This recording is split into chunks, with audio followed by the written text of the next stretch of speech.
Hello, everyone. Welcome to KCash Global Education Forum. I'm Marco Moore. I'm Chief of the Retina Department at King Khaled Eye Specialist Hospital. We'll be moderating this session. With me is Dr. Radial Scan, a retina consultant in our division. He's responsible of all your questions. You can send the question to him. We will read them at the end of the lecture. Our guest tonight is Professor Tamer Mahmoud. Welcome, Tamer, and thank you for accepting our invitation. For the ones who don't know, Tamer is a professor of ophthalmology at Auckland University William Beaumont School of Medicine. He's a partner of the Associate Retina Consultant in Royal Oak, Michigan. He's author of more than 100 publications. He was invited speaker in hundreds of scientific meetings, member of prestigious scientific societies, and a valuable mentor and teacher in the retinal field. He will be giving a lecture entitled Macular Hole in Social Isolation, Can Flap and Transplant Survive COVID-19? Thank you, Tamer. The floor is yours. Great. Thank you very much, Marco. And I'm going to share my screen now, if I can. Let's see. So can you all see the screen now? Yes, we can. Great. So let's see. So thank you very much, Marco, and I'm very excited to be with everyone today. And Ramadan Mubarak to everyone. I was excited that I had a chance to give that talk and have a good discussion about macular holes. But I hope in the future we can physically all meet soon as we used to, see each other, hug each other, and enjoy the company. And we'll have a chance to visit King Khalid's Hospital in the future. So, you are all wondering about, macular holes and specifically the title that I chose today. So I don't have any financial disclosure related to any of the material discussed today. But these are the objectives of my talk today, and we will have a good chance, I hope, to have a good discussion at the end. So the first is management of macular holes during COVID-19. And people would think, well, what is the difference? It's not going to make any difference. The surgical procedures for macular hole will be the same, irrespective of any infection. But I will tell you that this is very timely now. Why? Because when you look at the retina surgeons around the world, we are not usually now doing surgeries for macular hole. We are only doing surgeries for urgent and emergency ophthalmic and retinal procedure. So if you have a patient in your clinic with macular hole and you cannot do the procedure, the patient has a lot of questions. When can I have the procedure? What's going to happen if I wait and don't have the procedure? How long can you wait before doing surgeries for macular hole? The second thing is macular holes in social isolation. And we think about social isolation being far away from each other to prevent any infection. But I want you to think about it when you also think about macular holes. Think about the word isolation. The only way we can be successful surgically at closing macular holes and improving vision is to isolate the hole. So how can we isolate the hole? Through a gas bubble in the vitreous cavity, through a scaffold like an ILM flap, or putting tissue in it like a transplant. So we're going to discuss all that today. Now, I'm going to suggest and show you my algorithm and how I treat different types of macular holes nowadays.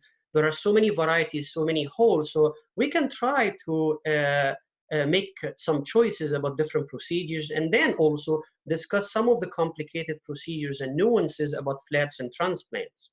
Now, this is the American Academy of Ophthalmology suggestion for retina surgeons about urgent and emergency surgical procedures that we can do nowadays. And you can see the list, and I would even add to those some of the cases of submacular hemorrhage in a monocular patients or doesn't respond to an injection. And you can see macular holes is not on that list. So let's now go back to the basic. We always talk about transplants and flaps and some complicated surgical procedure, but I think it is very important nowadays to actually go back and consider some of the basics and some of the understanding about macular holes that we can tell our patients in the clinic. Now, when you look at the gas classification, 50% of stage 1 can spontaneously resorb. But those are not actually macular holes. If you think about it, those are kind of vitreomacular traction. But once you have an actual hole, starting at stage 2, those usually would not close. Only 11% of stage 2 will close spontaneously. Now, when we go back to the stage 1, or what nowadays we call it vitreomacular traction, most of those patients you would just observe in the clinic, and more than 2/3 of those patients would spontaneously resolve or not progress. But when you look at our study, when we examined all the OCT from patients in the ocriplasmin study, now we know that those that present with vitreomacular traction, but additionally subretinal fluid at baseline, are the ones that would rarely improve, and you have to consider a surgical procedure. So for those patients, you need to bring them back to clinic sooner, within few weeks, and plan a procedure. Now, what do we know about the timing of pars plana vitrectomy, and what's the effect of delaying surgical procedure for those patients?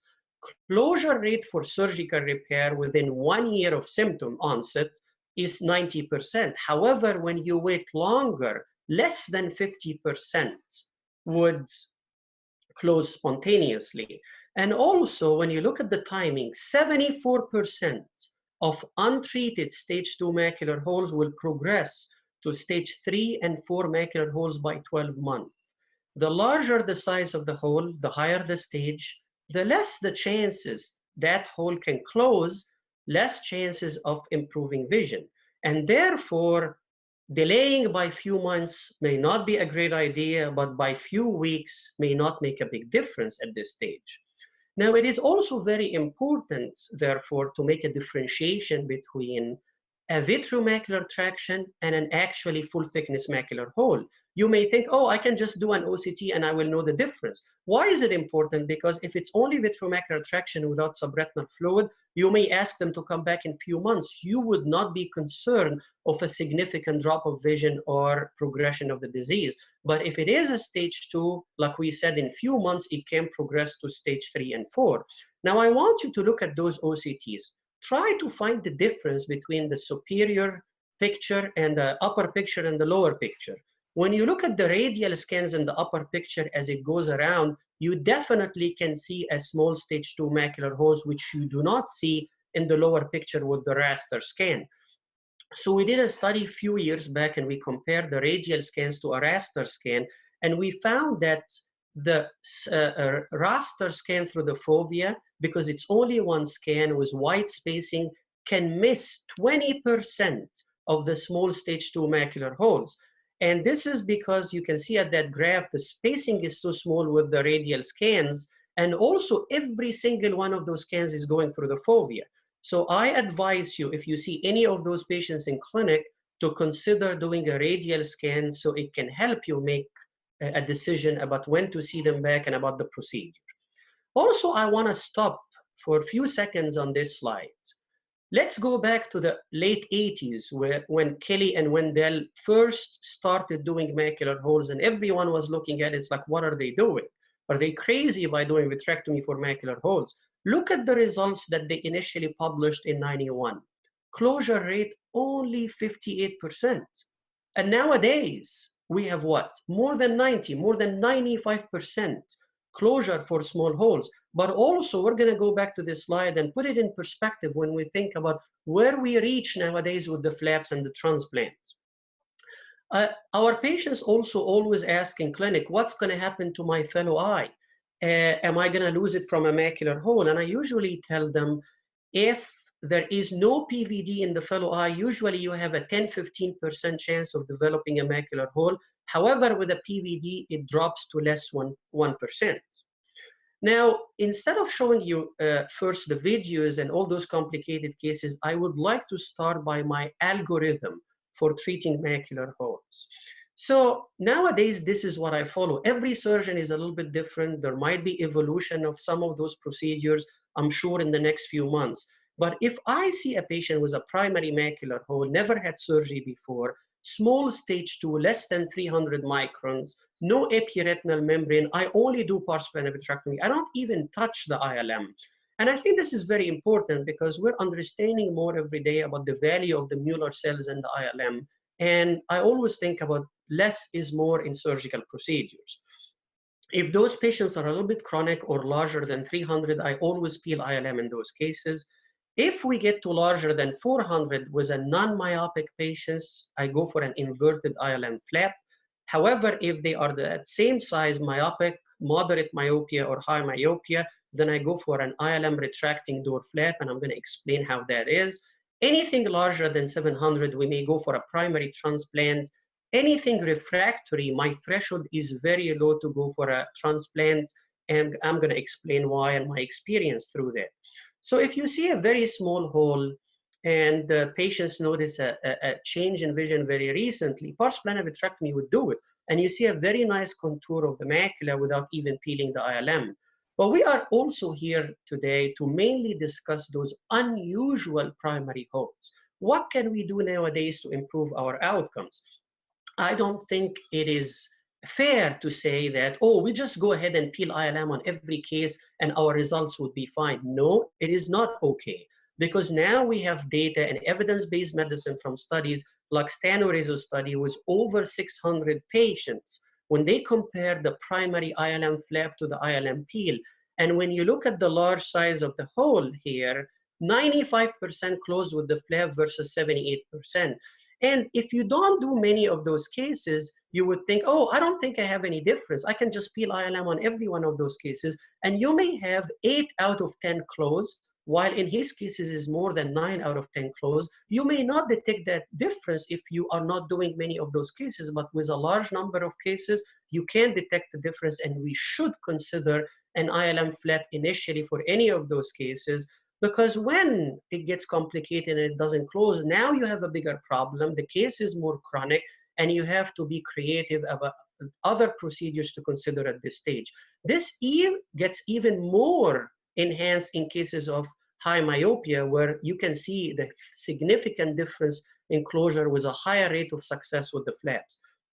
Similarly, with Grazia Pertilli study in high myopic patient, and you can see that huge difference between closure with the flaps, unlike just the ILM peel.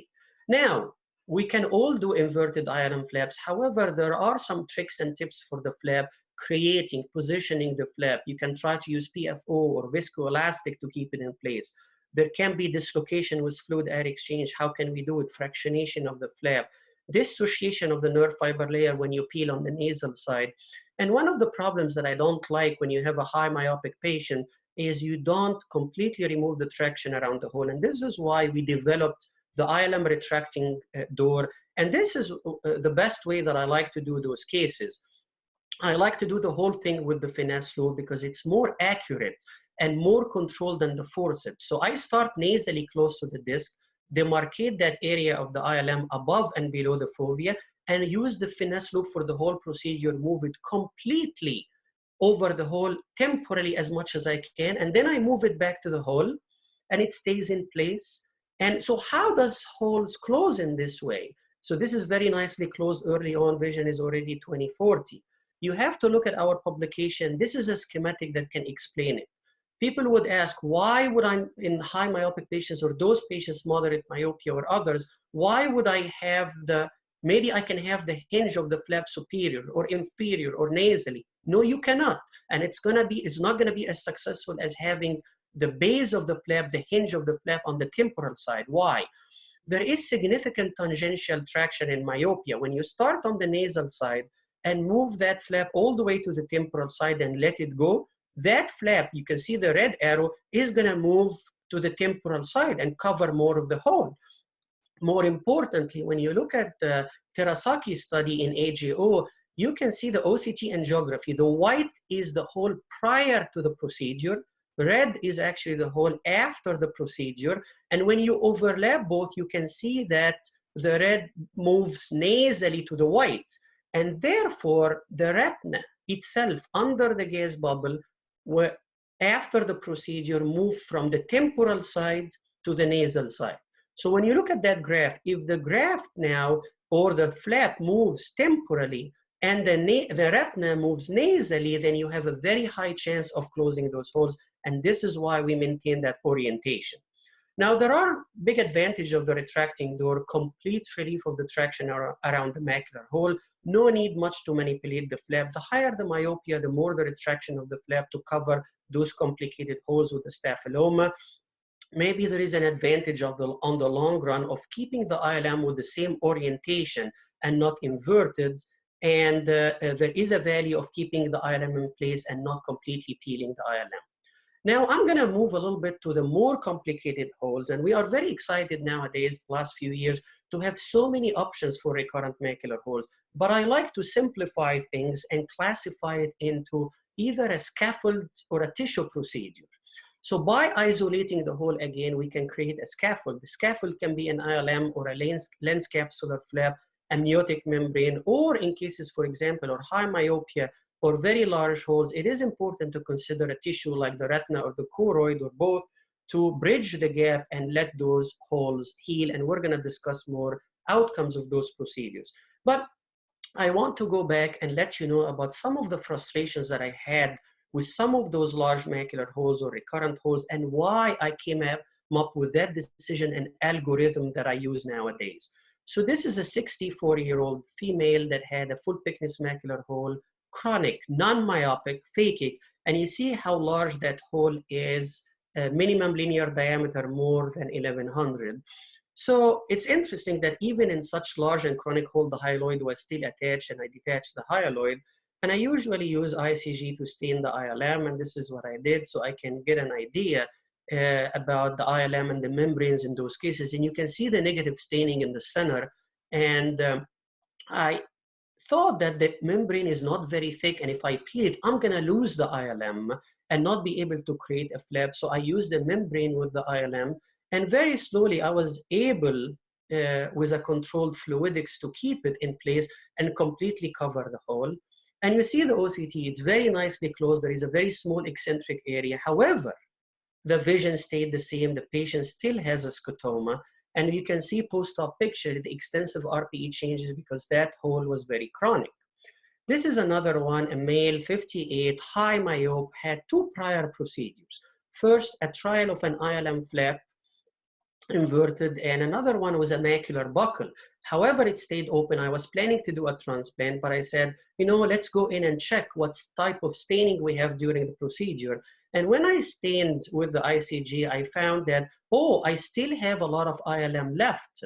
And therefore, I decided that I'm not going to do a transplant. Let me be a little bit more conservative, work with the ILM initially.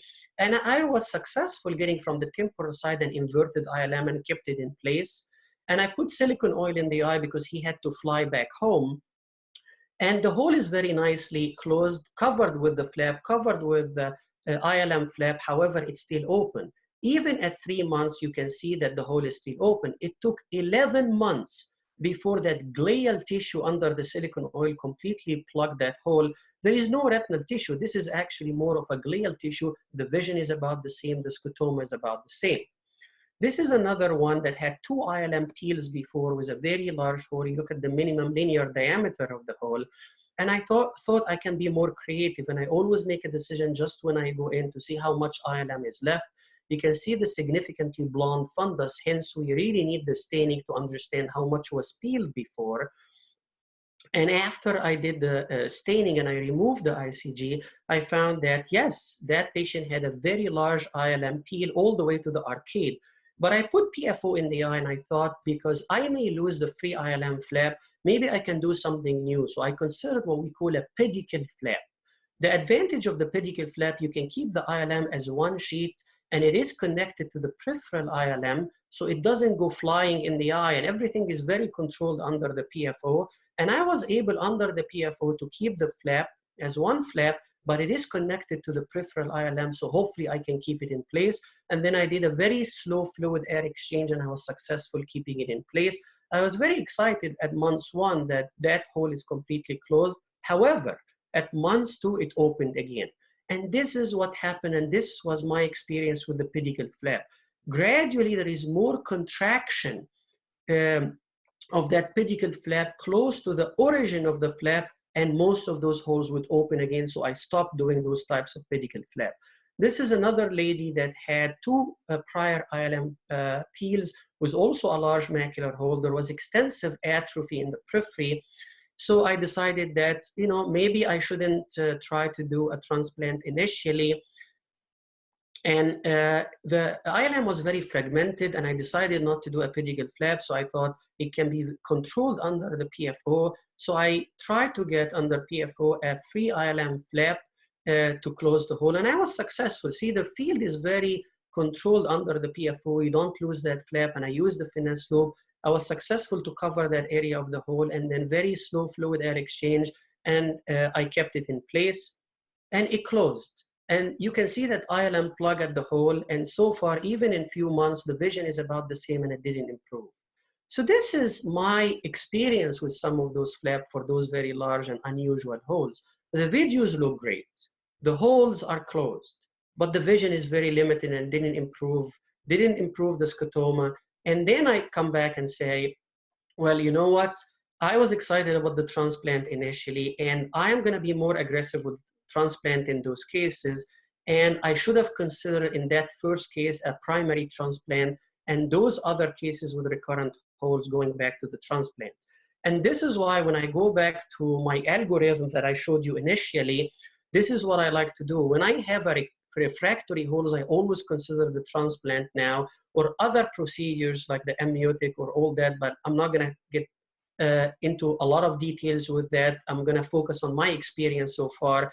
And also, for those larger primary holes, you should really consider some of those newer procedures like the transplant.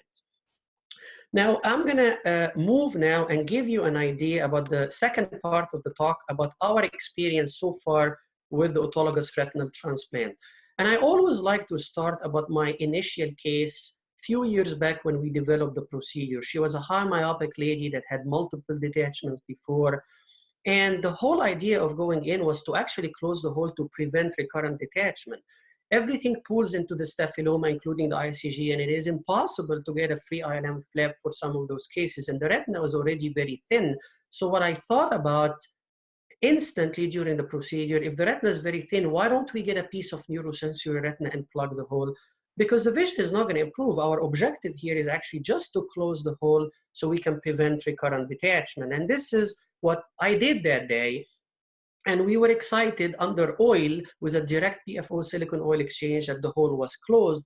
But what was very exciting is that that peripheral retina gradually thickened as the vision improved, developed outer layers, and gradually with the vision improvement, there was colocalization with microperimetry over the center of the graft.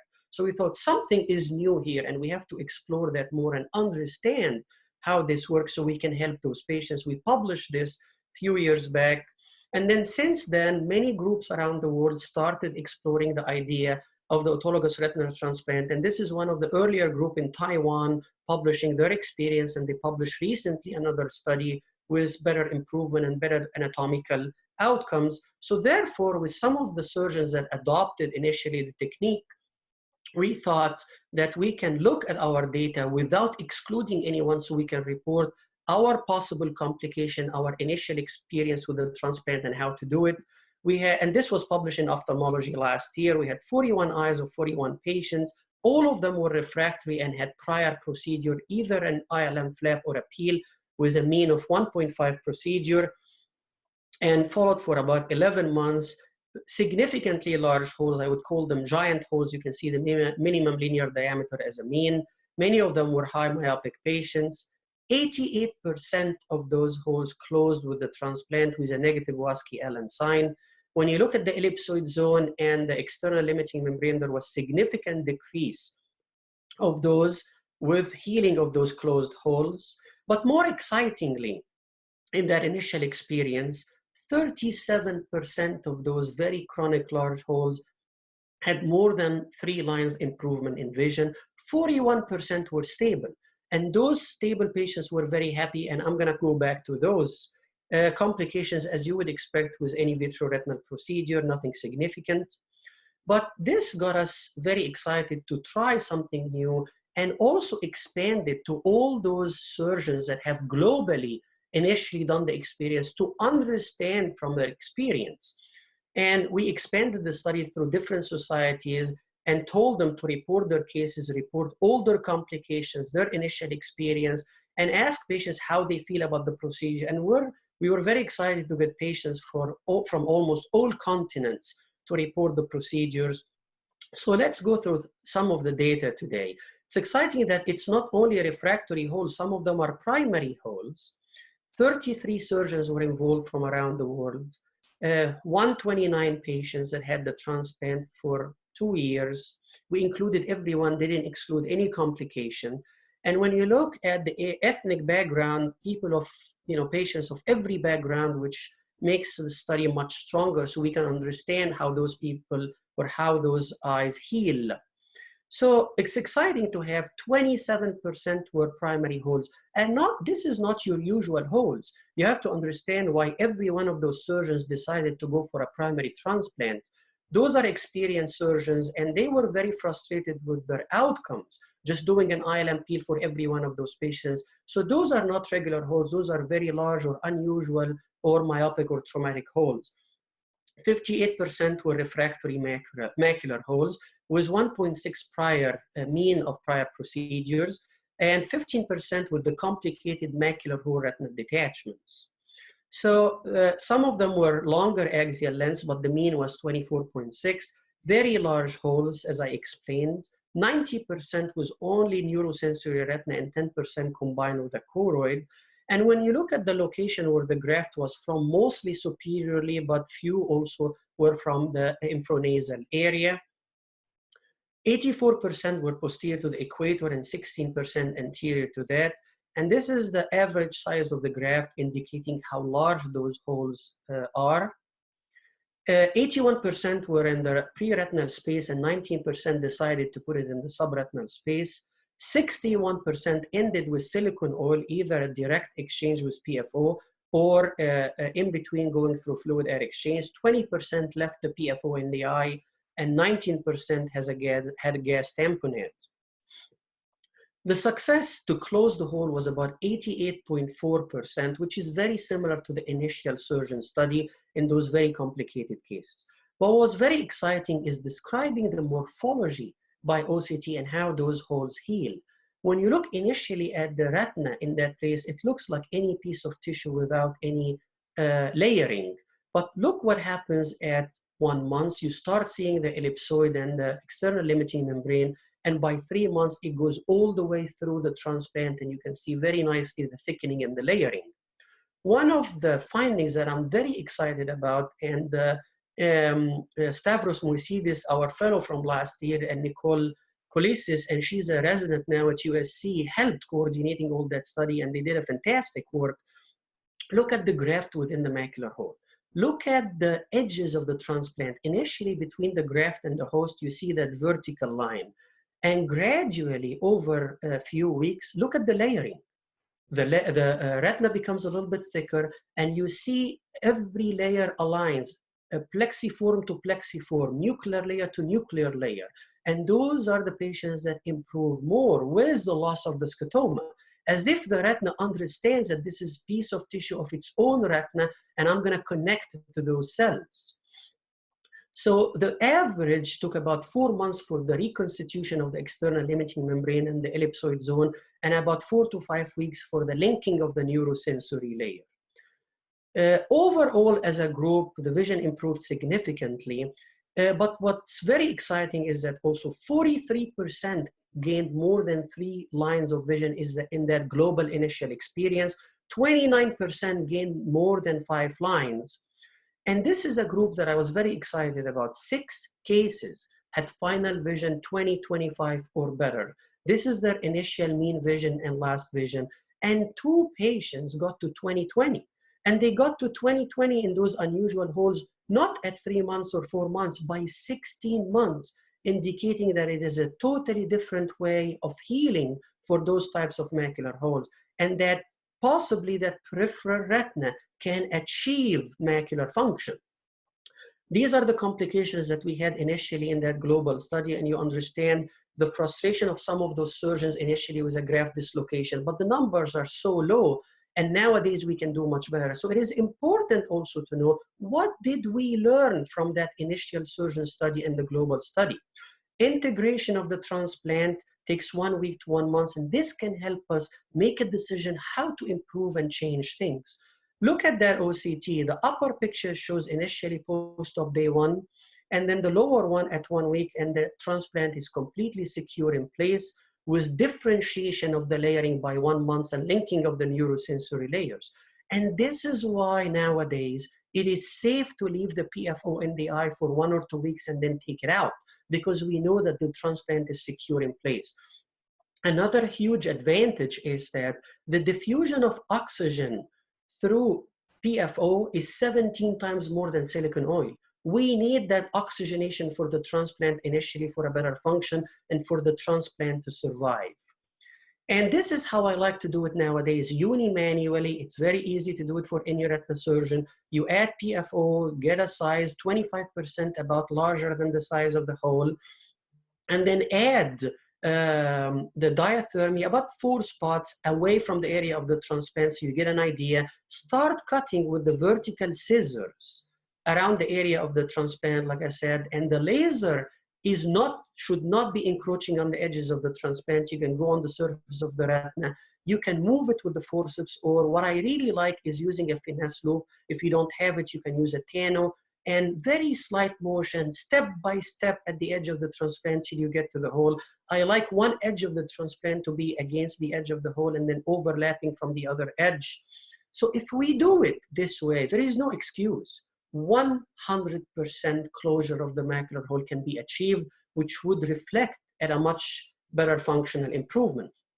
And you still have a second chance because you have the PFO in the eye and you are going back at 2 weeks. This is a patient that had 2 prior inverted ILM flaps and he couldn't close. And then I did a transplant and he didn't maintain the positioning. I always tell them anything except face down, but sometimes they can, their head can move down the chair when they are sitting and that transplant can slightly move. But it gives you a second chance when you have the PFO in the eye.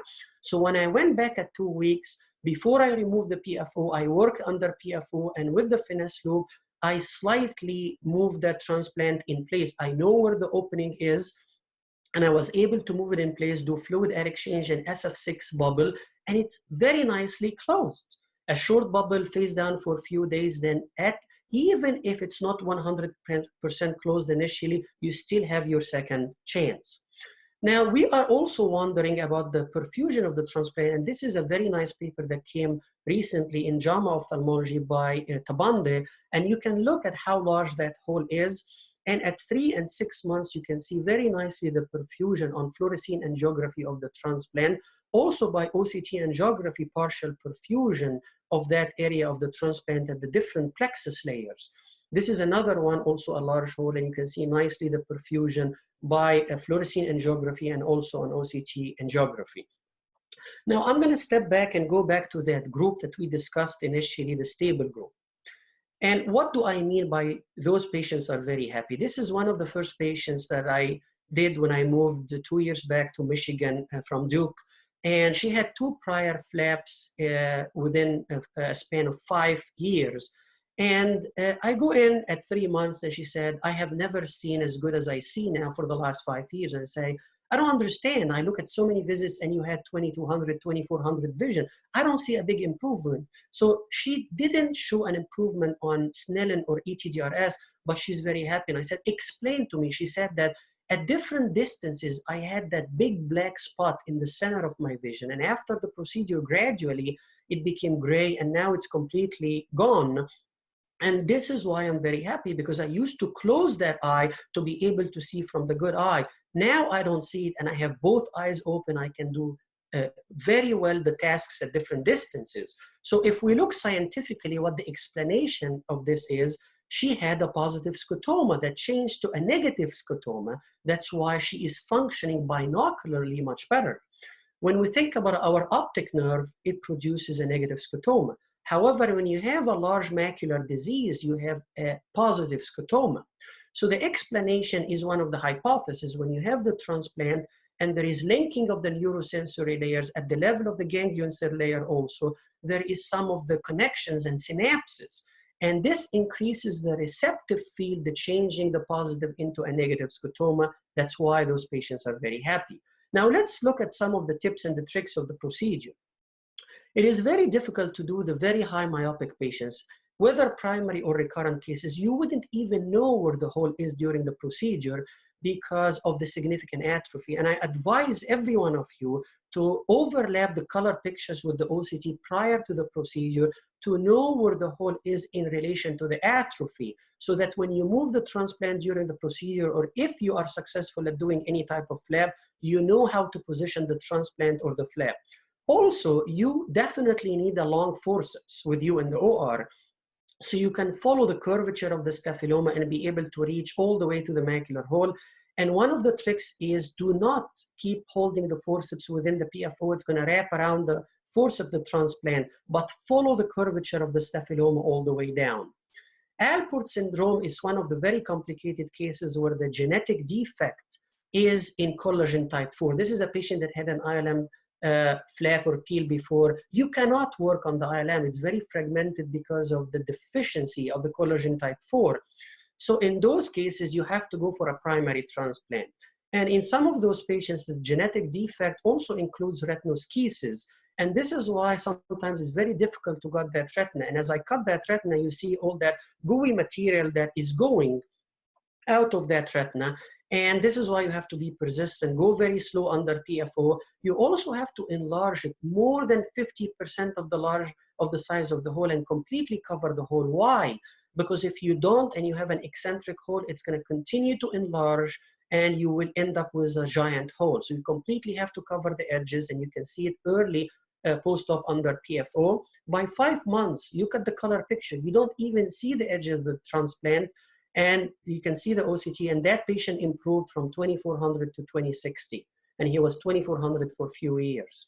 When you have significant atrophy at the base, like geographic atrophy or multiple procedures, for example, that patient here, he was hand motion, then you should consider combining it with choroid and retina. And this is one of our publications looking at the combined RPE, choroid, and retina. And that patient in few months improved to count fingers at 6 feet. But at least this is something to consider in those patients, the combined choroid and retinal transplant. So there are so many hypotheses about the autologous retinal transplant. I'm not going to go through those details, but there is so much basic science about every one of those hypotheses that has been published for the last 15 to 20 years. And I would like to end with that algorithm that I started my talk with, so that you can think about it, consider it. Every surgeon will have a different algorithm, but we all have to work as a team to come up with the best option for each one of those patients. And this is why my threshold is very low nowadays, because of all those numbers and studies, to go initially for a primary transplant in those very large unusual holes or refractory holes. Thank you, and happy to start the discussion. Thank you, Tamer. It was a very nice presentation, very exhaustive. We're going to start now collecting the questions. I have some questions for you. Can you hear me? Of course, please. Okay, sorry. I have some questions for you. I see in your algorithm, you don't do free flaps, right? Even if it is a hole which has already been operated, there is no really a possibility to do an inch. If you exclude free flap a priori, or it's something that you found out it doesn't work and you go directly to autologous. Yeah. What is your, yeah. So a great question. And this is why I wanted to show all those videos where I actually did a pedicle flap or a free flap initially, because I thought, why would I be so aggressive and go for a transplant? Why don't I try one of those flaps initially? So my personal experience, I was very successful at closing those unusually large or recurrent holes with the free or pedicle flap. However, either they opened again or they look closed, but the vision was about the same and the patients were not happy with the same type of scotoma.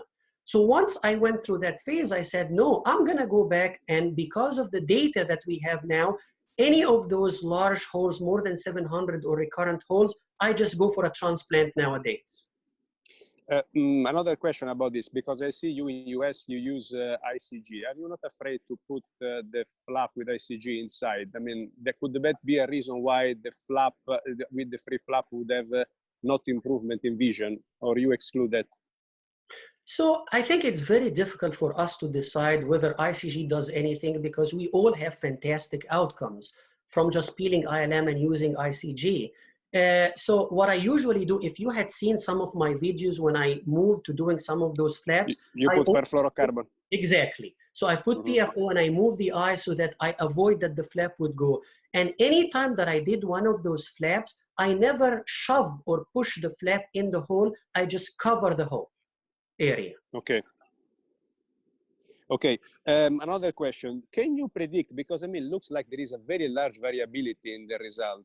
Can you predict which one are the holes which would do better with the autologous transplant from the others? Is there a way to recognize them from the OCT or your experience?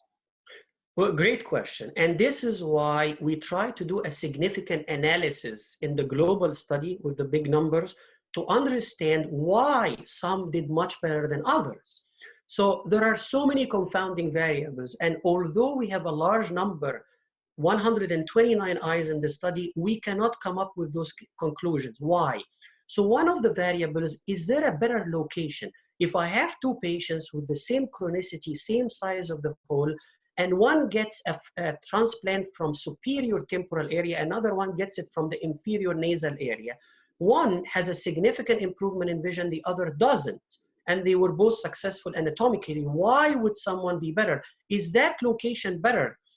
Although we have a large number of patients in that study, we cannot come up with that conclusion because there are so many locations where the flap was taken from the study.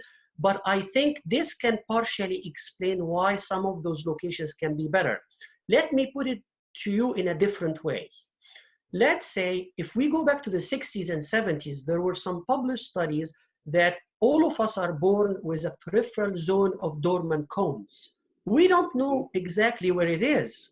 So let's say all of us are born with a location in our peripheral retina that have cells that can act as stem cells for photoreceptors. And we don't know that location. In the future, once we have a test, for example, wide field adaptive optics, or a better testing, and we can image those babies when they are born. And let's say, you know, you, Marco, or me, when we're born, they take an image of the right eye and they say, oh, those cells are at 11 o'clock in your right eye. Those cells are at 5 o'clock in your left eye. If anything happens to your macula in the future, this is where you can get the cells from. We don't have those capability yet, and it may look like, you know, or seem like science fiction. But if you think about it, this is some of the explanation. And when you look at the slide that I had about the different hypotheses, there are some of the hypotheses about peripheral Macular cells in cases of detachment or insults to the eye that can differentiate into stem cells for photoreceptors. And maybe this is why when now I treat primary retinal detachment with vitrectomy, I don't go crazy and do 360 laser. I only do laser to the location of the break. And I hope it's safe because I don't know what I'm killing by going 360 and doing extensive laser. That's a great point. We should try to spare the retina nowadays as much as we can. Is there a difference between subretinal and pre-retinal positioning? I don't know. In outcome, question. the one you saw. Yeah, from the global study, we did not see any difference between the subgroups of pre-retinal or subretinal. If you think about any surgical procedure, myself, I try to put it in the pre-retinal space with one edge against the edge of the hole and the other edge slightly overlapping. I try to avoid myself any dissection in the subretinal space because when you look at the microperimetry and other tests that we have done, we're also getting really good signal at the edges of the hole.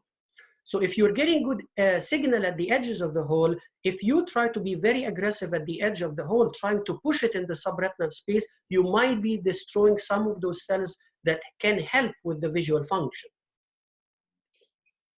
I understand. We did some cases very early on when you started reporting the technique at KCash. To be honest, I was not amazed about the function result. I mean, they all close. The functional result was not great, but you pointed out something very important, which we didn't do, and it is looking at the patient very late on. I mean, there is a follow-up of patient improving after almost 2 years, you reported. So maybe that's the trick. We should re-examine our patients maybe. And like I said, you know, we have, and this is the global initial experience. Now we have advanced so much. The technique is much easier. We know which cases we can do it. Surgeons are more aggressive doing it initially in patients that are tough to close in their hands before they become very chronic. I mean, if you have a very chronic macular hole, the RPE is already lost. Very thin choroid in myopic patients, what do you expect only from putting retina? So this is why we should now start thinking more. If it's very chronic, we should consider something with choroid. If it's not, then you try to do it early on before it becomes very chronic.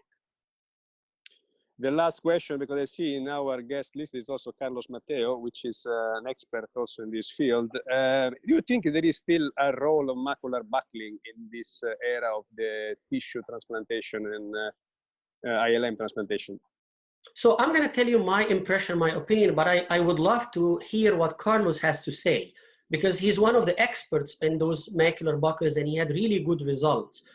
I have not done those, and it is a more complicated procedure, maybe not in Carlos' hands because he's very experienced in that procedure.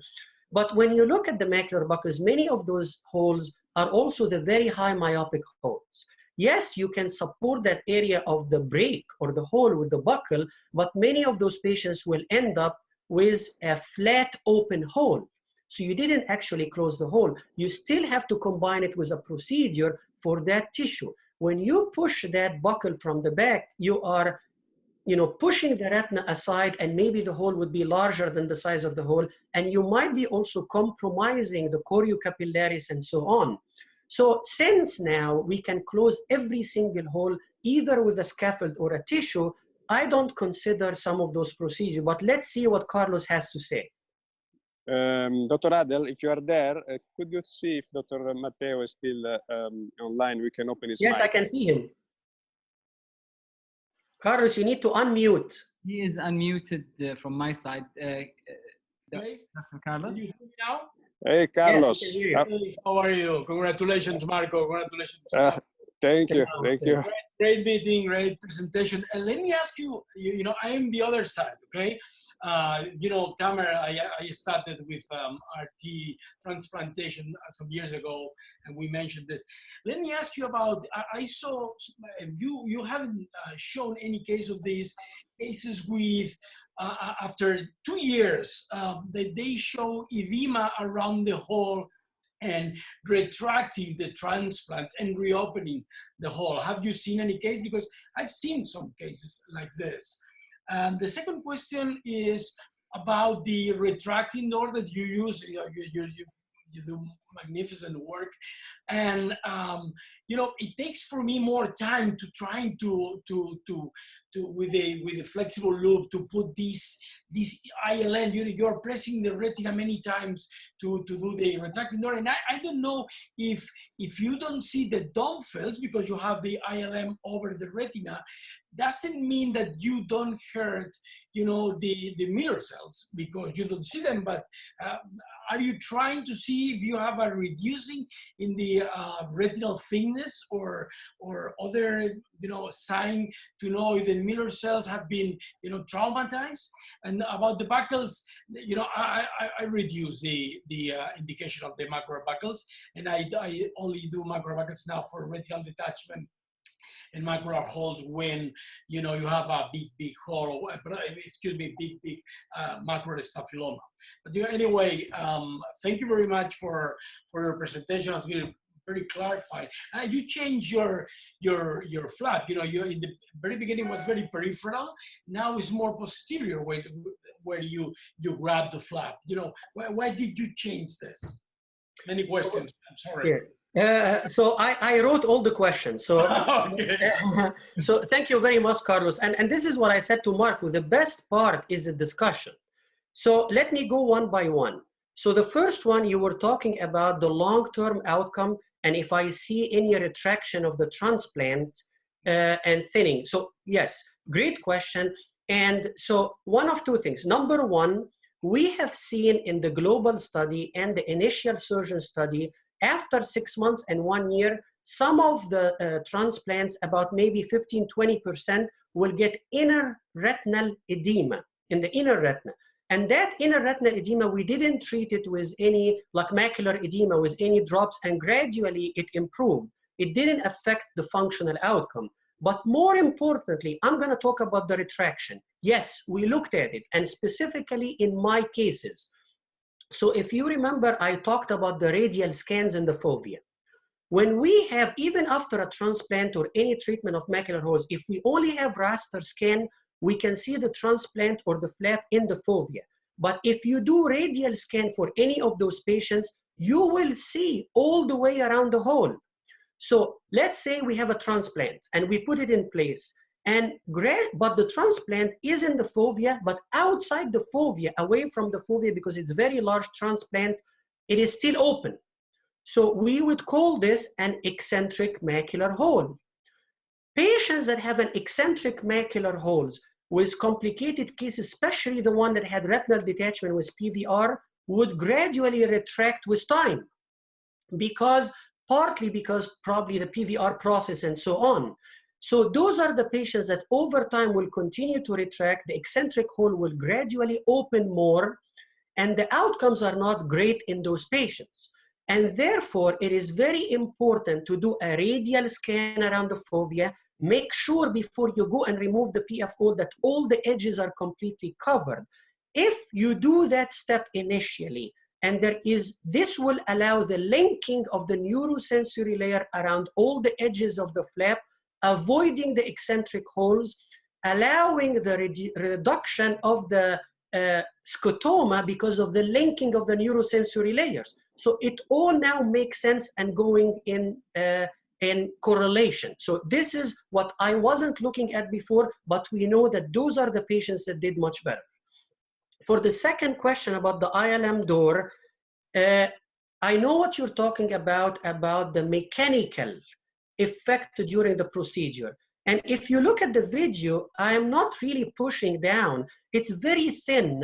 And the only way to get the ILM is very slowly get it off the hole. I really like in those myopic patients when I completely relieve the traction around the hole, it's easy to put it in place, even if it's slightly retracting. When you do a very slow fluid air exchange at the disc and slightly tilt the eye, the flap will come in place and cover the hole, and all those closed in my hands. I don't do it in non-myopic patient, but for those cases, definitely all of them are closed.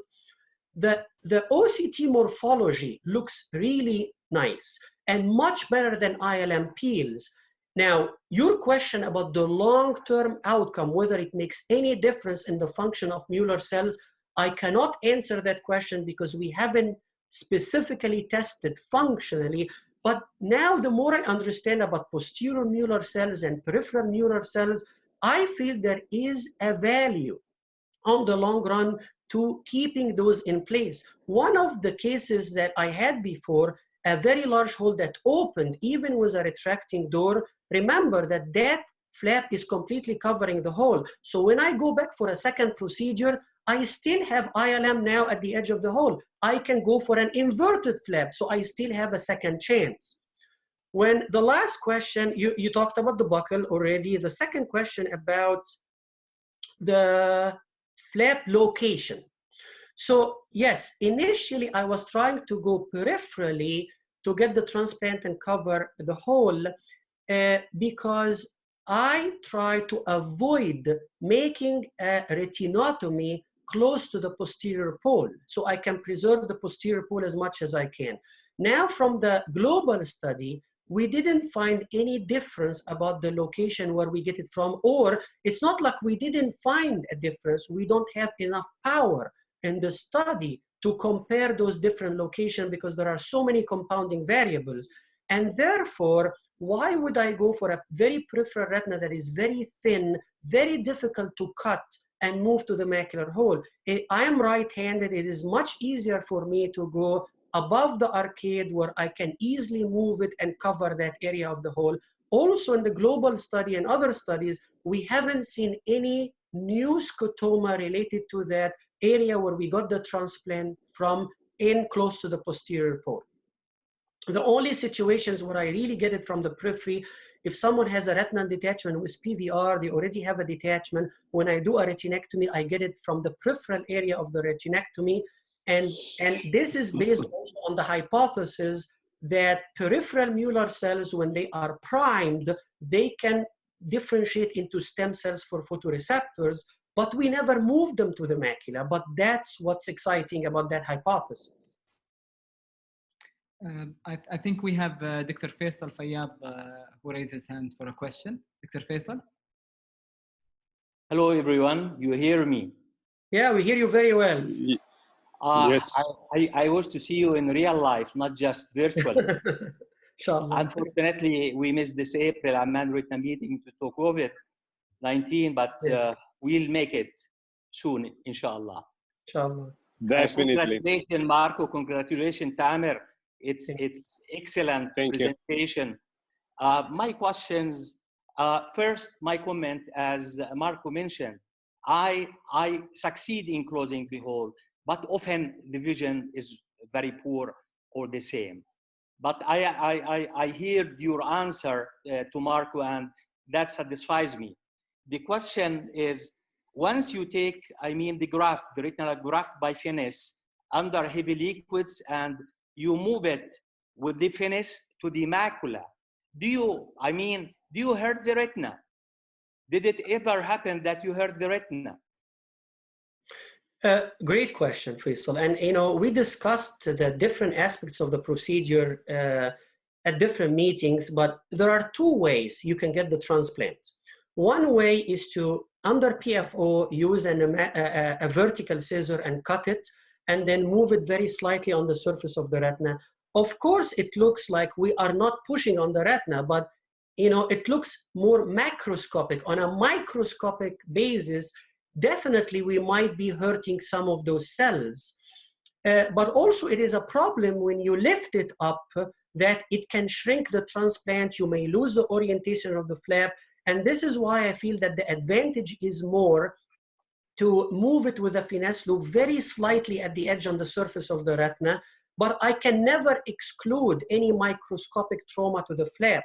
Another way that Steve Charles and Kazuaki Kadanosono were doing it initially is, instead of doing what I am doing, they go with a subretinal cannula, they inject and induce a detachment in the periphery, then cut it, and then take that flap and take it to the area of the hole bimanually. Now, the disadvantage of that is, number one, you add bimanual techniques, which you may not need. The second thing, although you did not move the flap over the surface of the retina, you may have done more damage by injecting with the subretinal cannula to detach that retina where you're getting the graft from. So these are the two options to get it from. In my hands, I use the uni-manual, and I think it causes less trauma. And I think this is what Kazuaki and Steve are using at this point. However, what I really like is that there are amazing retina surgeons around the world, and we are improving things every day, and someone may come up with a better idea with less trauma. One of the videos that I enjoyed and I have seen from India, one of the surgeons has developed a trephine that you can use in the eye, so you can go in and cut your flap and move it to the retina. Well, to put it or push it out of the trephine, there is also some microscopic damage. So I think eventually it's about the same, but someone may come up with an idea to completely avoid any even microscopic trauma. Excellent. I just was wondering if you ever lost your graft during surgery, and if you did you make another one? Great question. Can I share my slides? I can show you a video. Yes, absolutely. Can we go back to my slides? So let's see. I don't know if you will be able to. Let me open, and you tell me if you can see this one. If you share the screen, should it be okay? Can you see it? You need to press on share screen, and we can. Okay, hold on. I'm gonna do one thing here. I'm gonna open a new one so you can see that video. And because I think it's easier for us to just see the video, would be much easier this way.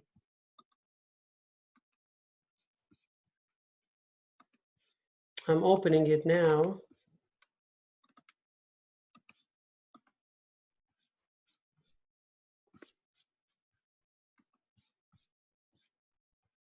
Now I'm gonna try to share the screen. Can you see it now? Yes. Great. So now I'm gonna play the video here. Can you see the video? Yes, clear. Great. So I'm gonna stop here. Now do you see my pointer on the screen?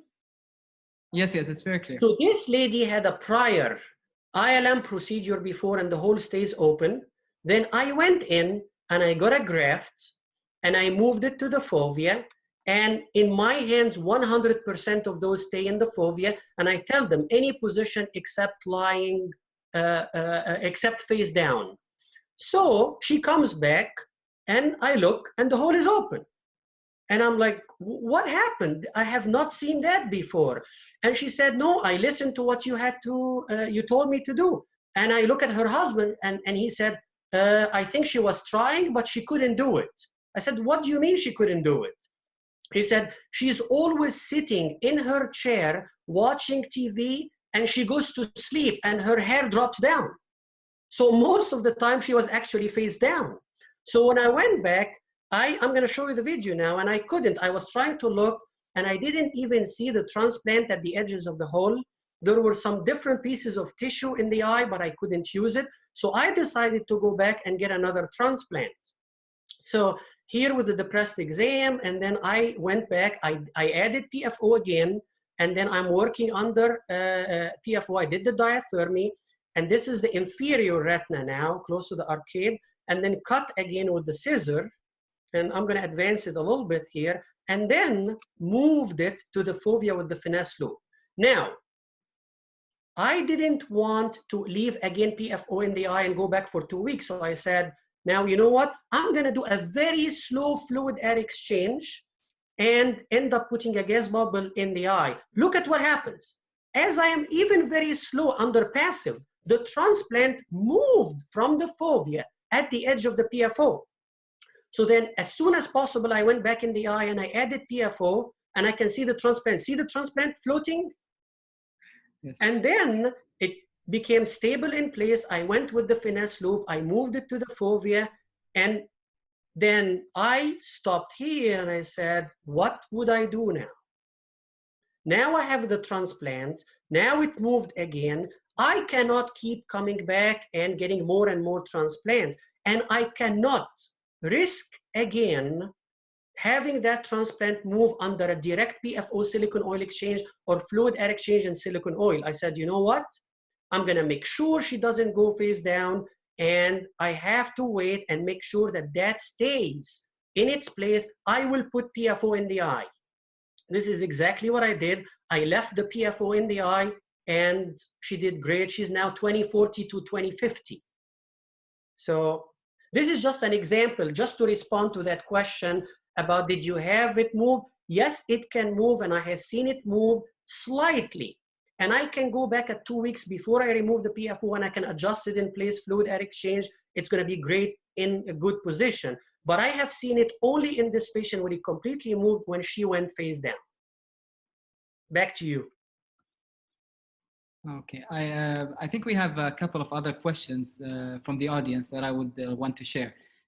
So I see a question about younger patients who have traumatic macular hole or those related to laser injury. How is your experience with autologous transplant in those patients? Well, I have not done any of those, but in the global study, we have 2 patients. One of them improved 2 lines and one of them improved 5 lines.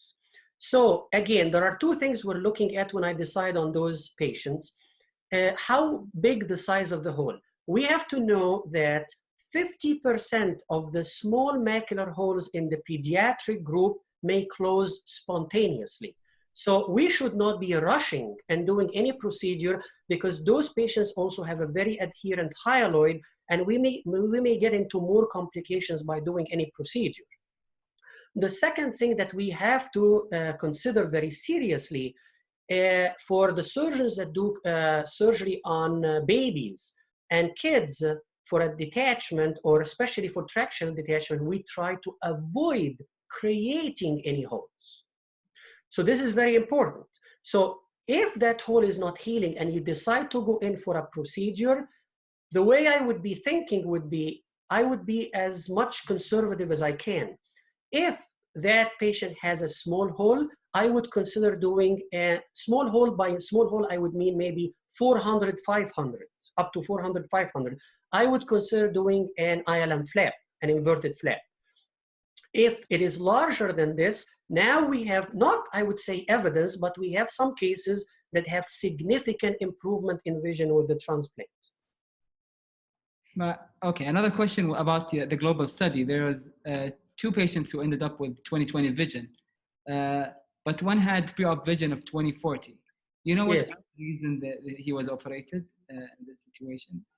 Yeah, so the patient was operated. So then with the ILM, and when we look at all those visions also prior to the procedure, we have to understand that this is not a prospective study.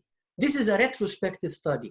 I will tell you that I had a patient in my clinic a few weeks back, had 2 prior procedures with an ILM flap, a very large, more than 900 micron minimum linear diameter. And it's been about maybe a few months. And before I see her, I go in and see her, I look at the chart, the vision is 20/25 in both eyes. So I'm like, I didn't even look at the picture and say, oh, she's coming to see me for a macular hole, second opinion and all that. I mean, 20/25, oh, maybe it's a small lamellar hole, she doesn't need any surgery. And I go in without looking at the chart and I start talking to her. And then I look at the images and I look at the hole and it's like, there is no way she can be seeing 20/25. And then I send her back so that they can test her vision with a pinhole, and she is actually 2400. But what is, and because I have this in my mind, I had to test it this way. And then I said, oh, now it makes sense. So we have to understand the fallacies and the problem of some of those retrospective studies. If I have a very large hole, I would never believe that that hole is 20/40, but I have to leave it this way in the global study because this is what's documented on the chart. I don't know better. If they put 20/40, I have to put it 20/40.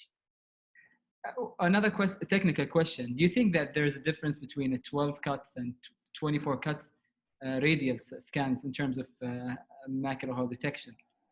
A great question. And if you look at the details of our paper in the American Journal, we actually looked at 6-line and 24-line. And the more lines you have, the more you would be able to detect those small holes. And the 24 was much better than the 6. So my routine now is just to do the 24-line scans. If you go more, definitely it can be more sensitive, but I doubt you would be able to detect more. So I think the cut would be something like a 24-line scan. Would you be concerned about the orientation of the tissue if it's fold on the microforceps and you're unable to unfold the tissue? Yeah, so what do you do? And this is why I wanted to show that video of the myopic hole. If instead of following the curvature of the staphyloma, you go straight, even under PFO, because there is no support of the underlying retina, the transplant will wrap around the forceps. In this situation, I go back so that I'm not pushing on any retina. I keep it in place. I go back to where I got the graft from. I go close to the retinal surface and I open slowly my forceps. Under PFO, if you slowly open the forceps, the graft will stretch back in place, and then you can go back and repeat that step and move it back and follow the curvature of the staphyloma, or go with a finesse loop or a tano and move step by step. I think one of the mistakes that I have seen with some of the surgeons that were initially trying the procedure, they feel that they can grab it and in one step, they have to move it all the way to the hole. No, you don't need to do that. Just go step by step. Breathe, take it step by step. It's not going anywhere under the PFO. A question from Dr. Tariq Al-Zahmi. He's one of our fellows. He's asking if you feel that there's a place for allogenic foveal transplant in the future. You mean taking it from what, the fellow eye, for example? Yeah, or from yes. So great question. And when we have those presentations, we can come up with a lot of ideas, but we have to be very careful and very ethical and consider the patient and the risks that we are taking before we consider any of those procedures. Initially, when we were doing the transplant or ILM flaps, it was very reasonable to consider it. Why? Because those patients are very advanced. They don't have any other option. So everybody's trying something new to try to improve things. And we did improve things significantly. There was a paper that was published recently about someone taking an ILM flap from the fellow eye so that they can work and close the hole in the eye that they are working on. I am very concerned about those procedures because now you are doing surgeries on both eyes at the same time. We never like to do surgeries on both eyes at the same time because if there is a risk of infection, then patients can lose both eyes. There are very few cases in the pediatric population or very high risk patient that you can work on both eyes at the same time, but that's not the standard of care and we try to avoid this. And also, if someone has a very good vision in one eye, why are you risking to go to the fellow eye to do a vitrectomy, to get the ILM to close a hole? You are not sure what the functional improvement would be. Now, this is one concern about working on both eyes for the same patient. If you are taking now a retina or an ILM from a different patient, imagine, so it's one of two things. Either that you have both patients, one in each room, and you are taking it instantly and putting it in the eye with a lot of risk moving between rooms and tissues and so on, or you are developing what we would call a retina eye bank. So if you are developing a retina eye bank, that means you are taking pieces of tissue or ILM, any patient that you go and work on for a detachment or something else, you take a piece of ILM and you isolate it and put it in an eye bank. And whenever someone needs a closure of a macular hole, you can take it from the eye bank. Well, that potentially is an option. However, I don't know how the survival of that tissue and how intact that tissue would be in an eye bank and how easy it is to get it from an eye bank to use it in the eye. The second thing, yes, we know that the vitreous cavity is immune privileged in a way. However, that tissue is from the retina. That tissue has been exposed to antigenic material and so on. So I don't know if those patients may develop an immunogenic reaction. The value of the autologous retinal transplant is that we take it from the same patients. We haven't seen any immune reaction or any immune responses, but that's something that I would be concerned about. A question from Edberto Muniz. He says, when I do ILM transplant, I do the door hinge technique in the temporal part of the macula. So it doesn't move. Do you think that this is the ideal way to do it?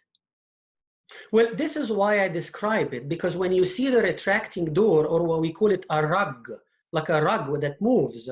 So, and this is why I specified in my talk that people would say, oh, I'm gonna go nasal, I'm gonna go temporal, I'm gonna go superior, I'm gonna go inferior. So let me put it this way. If you go nasal or temporal, the macula is more horizontally oval. So definitely you would consider nasal or temporal because you have more space and you can cover the area of the hole. If you go superiorly, people may think, oh, this is great because it's with gravity and it can cover the hole. But the problem is that it doesn't retract as much. And when you go horizontally, whether temporal or nasal, you would think it would retract the same. It doesn't retract the same if the base is on the nasal side because the optic nerve is blocking that motion. If it is on the temporal side, it would retract more. But more importantly, what I showed on my graph, that also the graft moves temporally, but also the retina moves nasally. Then you can really close those holes. However, we gotta remember, this really works very well in myopic patients, but not patients that are not myopic because the retraction is not gonna be the same. So in my hands, if that patient is not myopic, I would do an inverted graft flap. If that patient is myopic, I would go for a retracting door. But I would like to go back to also a point that I think Carlos Mateo has raised. Patients that are very, very high myope with a staphyloma and a lot of atrophy, it is very, very difficult to control your flap. To try from very thin retina to develop a retracting door may almost seem impossible. So in those patients, for example, I use the ingenuity in 100% of my cases, and I use a biome. When you try to reach through the depths of the staphyloma, the biome sometimes is even in the way, even with the long forces, because you try to be very perpendicular and you cannot reach. So in those cases, I move the biome away, I use a flat lens, become as perpendicular as I can, always use a valved cannula so I can control the movement of fluid in the eye. I wouldn't have more outflow, so I don't lose my flap, whether a transplant or an ILM. And I go with the long forceps posteriorly, and I reach that area of the ILM, and I start creating my flap. You can start with the finesse loop, but because the retina is very thin and adherent, you may have to resort to the long forceps. And I go step by step.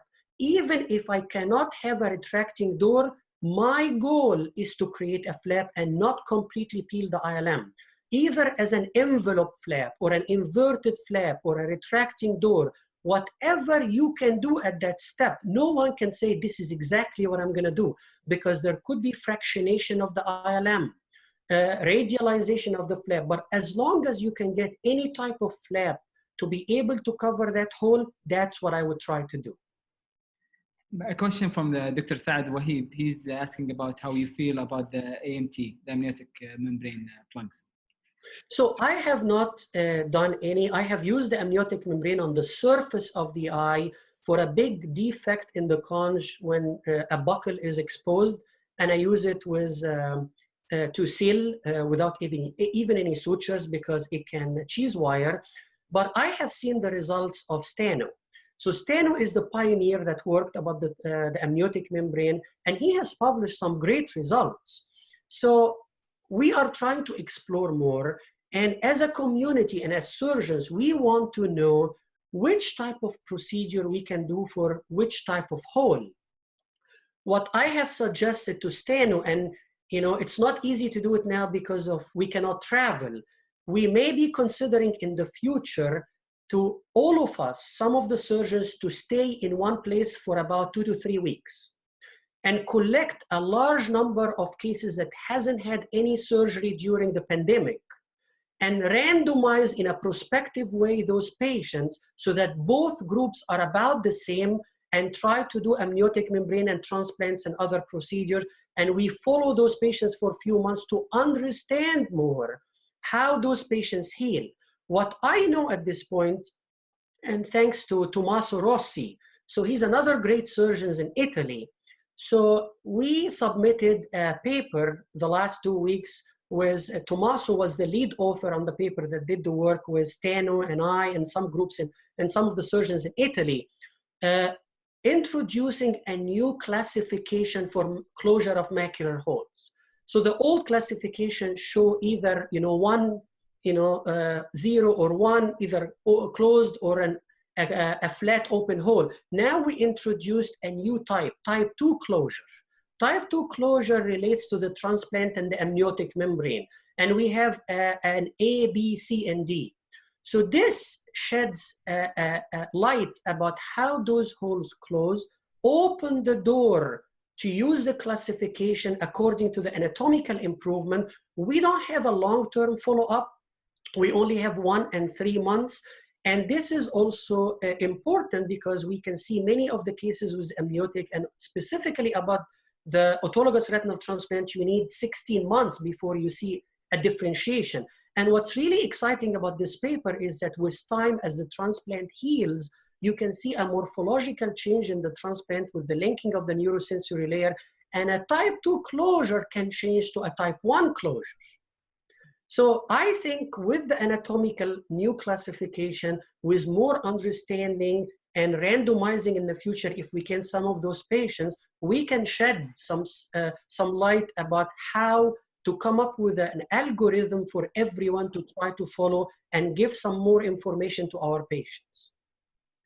I think, Adel, I see Carlos Mateo with the raised hand. Is it the new or is it old one? Can you check? No, it's mine. It's mine. I was. Okay. I raised my hand.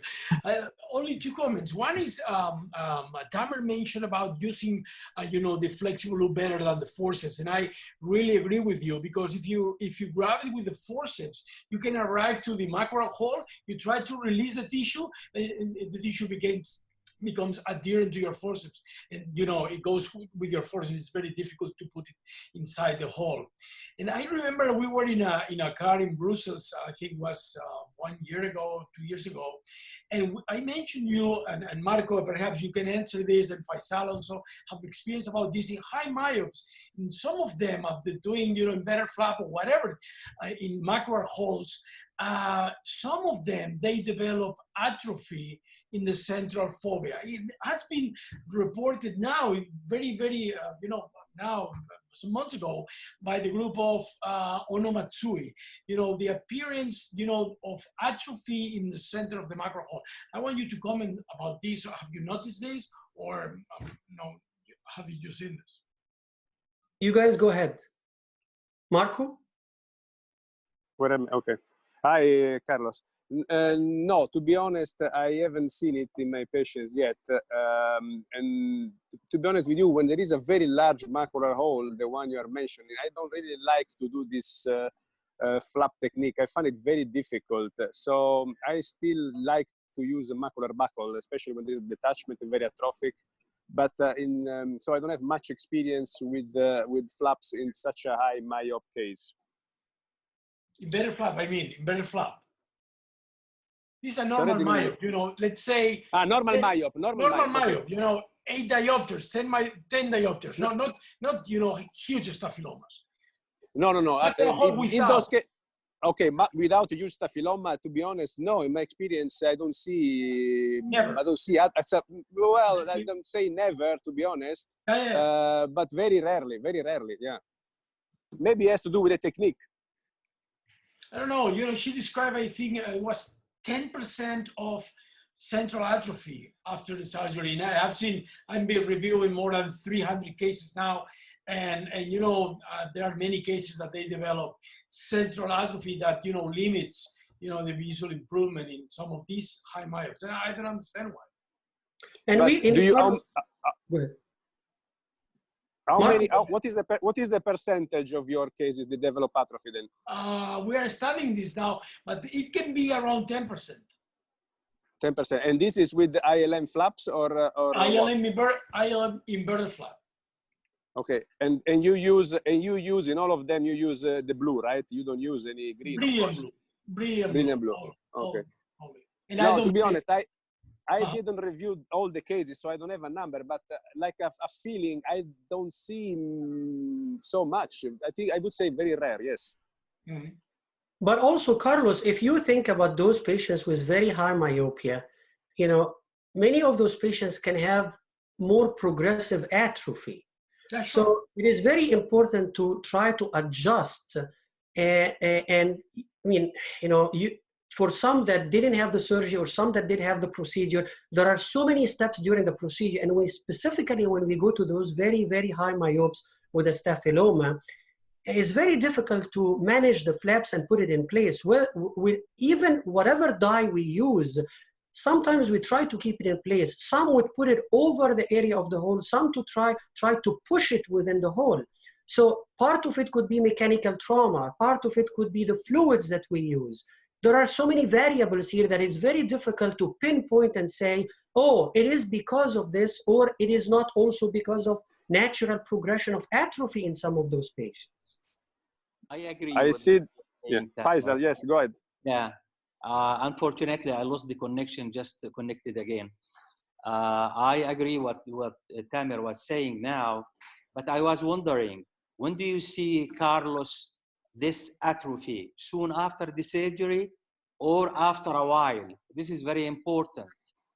Even years after the surgery. I have cases where you have 2 months and it's normal, and after, you know, let's say 6 months, 1 year, 2 years, it begins to appear, or less than this, appears to a central atrophy. Look at the paper of Kyoko Ono Matsui. This is very recent. Yeah. It can happen in schisis, can happen in macro holes, it can happen in retinal detachment macro holes. And I've been observing this in some of my cases from 1 year or 2 years ago. Yeah, yeah. This is what I think. Maybe it's a progressive, I mean, degenerative changes due to myopia itself. I can't relate this just to macular hole surgery. Yeah, maybe. Okay, so I don't know what Tamer and Marco think. I have no idea. No, I said that I see it very rarely. Yeah, and I think because it takes time to happen, then we don't know if it is possibly secondary to the procedure or as part of the progression of atrophy in high myopic patients too. Yeah. Tough to say. This is it. Yeah, yeah, I agree. I agree. I have a question from Dr. Makreej. He's asking about the use of vertical scissors in comparison to the retinal trephine. Have you? Well, there is only one. I mean, there is only one that developed the trephine in India, but we haven't. It's not available yet. We haven't used it much. But I think I like the vertical scissors because it's very well controlled. You know, there is no rush. Everything is very stable under PFO in the eye. You don't need bimanual techniques. You don't need a chandelier if it's only a macular hole, not a macular hole detachment. So for those cases, everything is stable under PFO and you can go step by step. I usually do a slightly heavier diathermy spots at one of them. So it creates a small micro hole. Then I can slip one of the tips of the vertical scissor through it and I start cutting. I can see the tip under the retina and I just go step by step. You don't have to go everything, you don't have to go all the way 360 in one step. You just cut, you adjust your hand, you can come out, you can go back again. And after you feel like you cut all the way 360, this is the step where you use a forceps. So I use a maxi grip forceps. You can slightly pull at the edge and you will see if all the edges around the graft are free. If one of the edges is still connected, you can see that, then you go back with the scissor and cut that snip. And then you pull. Once it seems completely free, then I usually switch to the finesse loop and move it. And like I said, I always try to make sure that all the edges, as much as I can of the graft, are clear from any laser or anything, because the more intact the edges, the more we have a chance of the linking of the neurosensory layers. A question about the finesse loop. How much of it do you open? Great question. So the ones that have used the finesse loop, they see that there is an actuation knob on the handle. The more you push it out, the more the finesse loop has a larger loop and is pushed out. The more you push it out, the more it becomes soft and you cannot control the tissue much. So for cases that are difficult to get the ILM or move things, I usually slightly get it out. If I just slightly push it out, it is more rigid. I can push more tissue. I can control more tissue. Once everything is good and I want not to create more friction, I don't want to push on the tissue, then I extend it more so it's more soft, so it doesn't create more pressure on the tissue as I move the transplant. A question from Dr. Mohammed Hazzazi. Is there any chance that the PFCL bubble will be under the graft during the transplant? Oh, great question. So only in patients that have macular hole without detachment, I have not seen any of that on the post-op. Even patients that have high myopic macular hole, when you take a picture with the Heidelberg OCT post-op day 1, you can see how the transplant is in place and the conformity of the transplant over that area of the hole and the PFO bubble in the sitting position. I have only seen PFO in cases that have retinal detachment with PVR. And those are the cases with the PFO that you can occasionally have some bubbles, but because of the location and how the transplant stays in place, when I have seen that bubble in the global study, I have seen it outside the transplant and not in the area of the transplant. A question about whether you tried like localized detachment at the area with the BSS to cut the retinal flap from there, or I mean the transplant, or you always do it under a flat retina where you go in with your vertical scissor? Well, this is when I was responding to one of Carlos Matias' question about the location and so on and different ways of doing it. There are two ways, like I said. One of them, you can use the PFO and cut with the scissor. The second one is you can use a subretinal cannula and make a localized retinal detachment. You can cut it. For someone who's starting the technique, who hasn't used the vertical scissor, it might be easier to do it this way because then it's easier to go and cut. But in this situation, you may seriously consider doing by manual, so you wouldn't lose the flap and be able to move it to the fovea. But I think it is much easier for me that I do it with the vertical scissor once you get used to the scissor. And also I think that I don't like the idea of injecting in the subretinal space because mechanically you can be disrupting those cells that may have an implication on better function and survival of the transplant. Thank you, Tamer. So you are implying that Steve is a beginner, eh? Well, I didn't hear you. What you said? I said, I made a joke. You are implying that Steve is a beginner. No.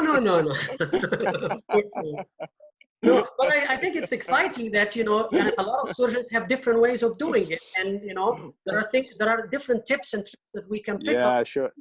Yeah. I mean, I think if there is nobody else who wants to speak, Carlos or Faisal, we can conclude the session. It was great having you here all, guys. We abused all your time because it should have been 1 hour. It became 1.5. Probably because this topic becomes so much more interesting with time. I mean, we were used to ILM peelings, and now there are so many techniques and to be able to help our patients that made this session great. I see two raised hands. Carlos, you want to say something? Hey, no, congratulations. It has been a great session. I enjoyed that a lot. You know, great done. Perfect. Thank you very much. Congratulations, guys, to every one of you. Thank you. Thank you. Tamer, thank you very much again, and hope to see you soon in Real. And take care and stay safe. Yeah. Thank you very much. It was great. Thank you, guys. Thank you. Bye-bye. Bye-bye. Bye-bye.